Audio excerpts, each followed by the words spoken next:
আমার মা হয়ে লজ্জা হয়। হ্যালো অনলাইনের মানুষজন, চলে আসলাম শাকিব খানের বরবাদ সিনেমা, যা রিসেন্টলি মুক্তি পাবে বাংলাদেশের সকল সিনেমা হলে। চলুন দেরি না করে শুরু করি মুভির এক্সপ্লেনেশন। তোমার ছেলে বাবা হয়ে এতটুকু লজ্জা হয় না? পরিচালক মালেক আফসারি, কারণ উনি যতদিন বেঁচে থাকবেন শাকিব খানের সিনেমার পরিচালক হতে চাইবেন।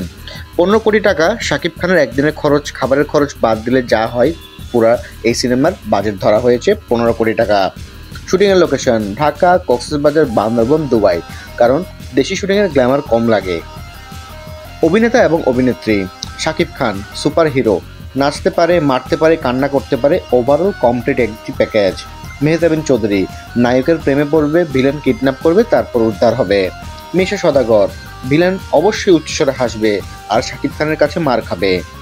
শিবা শানু, ভিলেনের বডিগার্ড, ক্যামেরায় বেশি সময় তাকে দেখা যাবে না।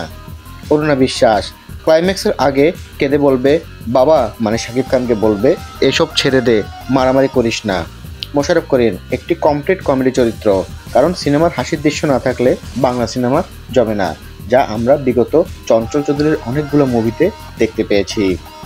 তবে এটিতে চঞ্চল চৌধুরী থাকছে না, তার জায়গাটি হয়তোবা বেছে নিয়ে নিয়েছে মোশাররফ করিম চৌধুরী। দুইটি গান এখানে এই মুভিতে দেখা যাবে। তোমার চোখে হারিয়ে যায়, যা নায়িকা আর শাকিব খান পাহাড়ের চূড়ার বাতাসে ওরা শাড়ি দিয়ে একটি গান এখানে বিশ্লেষণ করা হয়েছে। আমি শুধু তোমার, ক্লাইম্যাক্সের পর আবেগী গান, নায়িকা শাকিবের কোলে মাথা রেখে চোখ বন্ধ করবে। বরবাদ সিনেমার যদি আমরা প্রথম পর্ব নিয়ে আলোচনা করি, শাকিবের এন্ট্রি। ঢাকার ব্যস্ত রাস্তায় ধোঁয়া উঠছে, মানুষজন তাকিয়ে আছে। শাকিব খান আস্তে করে সানগ্লাস খুলে ক্যামেরার দিকে তাকিয়ে একটি জ্বলন্ত সিগারেট ধরাবে। এই শহরে দুই ধরনের মানুষ থাকে, এক যারা আমাকে ভালোবাসে, আরেক যারা আমাকে চিনে না, কিন্তু চিনলে লাভ নেই, কারণ তাদের ভাগ্য বরবাদ। ব্যাকগ্রাউন্ড মিউজিক বাজবে, ধুমতানানা সাউন্ড করে সে সিগারেটটি শেষ করবে। নায়িকার এন্ট্রি। শাকিব খান বান্দরবনে পাহাড়ের বাইক চালাচ্ছে, পেছনে নায়িকা ধীরে ধীরে মাথা তার কাঁধে রাখছে। তুমি সবসময় এত সিরিয়াস কেন? শাকিব খান বলবে, কারণ আমি একটি সিরিয়াল না, মানে আমি একটি সিরিয়াস মেশিন। তারপর গান শুরু হয়ে যাবে, তোমার চোখে হারিয়ে যায়। দ্বিতীয় পর্বে ভিলেনের এন্ট্রি, ধামাকা সংলাপ এবং কিছু মারপিট। বড় টেবিলে সামনে সিগারেটের ধোয়া, পিছনে 10 থেকে 12 জন বডিগার্ড। রাজীব সিংহ ভিলেন, রুদ্র তোর সাহস অনেক বেশি, আমি সিংহ আর তুই একটা বিড়াল। শাকিব খান তখনই দরজা ভেঙে ঢুকে ধোয়ার মাঝে ক্যামেরার জুম ইন হয়। রুদ্র, বিড়াল নয়, আমি সেই বাঘ যে জঙ্গলে শিকার না পেলে সিংহকেও খেয়ে ফেলে। বিড় করে মিশা সদাগর বলে, এবার মারামারি লাগবে। 3 নম্বর অধ্যায়, নায়িকার অপহরণ, ক্লাইম্যাক্স ফাইট এবং সিনেমার সেরা সংলাপ। নায়িকার অপহরণ। ভিলেন দুবাই নিয়ে গেছে নায়িকাকে। রাজীব সিংহ, যিনি মিশা সদাগর, রুদ্র যদি শহর ছাড়তে না চাস তাহলে নায়িকাকে হারাবি। শাকিব খান তখনই বিমানে উঠে দুবাই ল্যান্ড করে।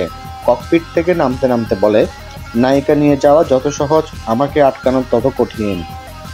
5 নম্বর অধ্যায়, দুবাইয়ের মরুভূমিতে ভিলেন আস্তানা, শাকিব খান একাই চলে যায়।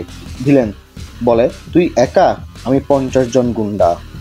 রুদ্র হাসতে হাসতে বলে, গুন্ডা 50 জন হলেও নায়িকা কিন্তু আমি একটাই, নায়ক আমি একটাই, নায়িকাও আমার একটাই। 1 জন 10 জন, এক ধাক্কে 10 জন উড়ে যায়, এক কিকে 5 জন নক আউট, এক ঘুষিতে 3 জন হসপিটালে। ভিলেন পড়ে যায় শাকিব খান কলার ধরে, তোর নাম রাজীব সিংহ, কিন্তু আজ থেকে তোর নাম বরবাদ। এক ঘুষি, ভিলেন উড়ে যায়। শেষ দৃশ্য, নায়িকা শাকিব খানের কাঁধে মাথা রেখে। নায়িকা বলে, এত যুদ্ধের পর তোমার কেমন লাগছে? রুদ্র শাকিব খান বলে, আমি বেঁচে আছি, কিন্তু শত্রুরা বরবাদ। ব্যাকগ্রাউন্ডে গান বাজবে, আমি শুধু তোমার। স্ক্রিনে লেখা উঠবে, দ্য এন্ড। যদি এই সিনেমার ট্যাগলাইন আমরা বলতে চাই, যে তার ভাগ্যকে বরবাদ করতে চায় সে নিজেই বরবাদ হয়ে যায়। এমন মুভি হয়তোবা বাংলাদেশের প্রেক্ষাপটে একটি ইতিহাস তৈরি করবে। প্রিয় দর্শক, যদি আপনাদের এমন আরও ভিডিওর এক্সপ্লেনেশন জানতে ইচ্ছে হয়, আমাদেরকে জানাতে ভুলবেন না। আমাদের সাথে থাকুন, নিরাপদে থাকুন। ধন্যবাদ।